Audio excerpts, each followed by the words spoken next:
দর্শক, টি-20 ক্রিকেটে দারুণভাবে প্রত্যাবর্তন করেছেন বাংলাদেশের তরুণ batter Saif Hasan. Asia cup থেকে শুরু করে আফগানিস্তানের বিপক্ষে ব্যাট হাতে আগুন ছড়িয়েছেন তিনি। আফগানিস্তানের বিপক্ষে একের পর এক ছক্কার বন্যা বয়ে দিয়েছেন এই ডানহাতি ব্যাটার।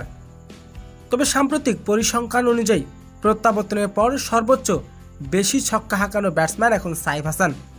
ভারতের অভিষেক শর্মা 19 ছক্কার পিছনে ফেলে সাইফ হাসান হাঁকিয়েছেন 24টি ছক্কা, যা বর্তমানে বিশ্বের 1 নম্বর অবস্থানে দখল করে নিয়েছেন এই ডানহাতি ব্যাটার।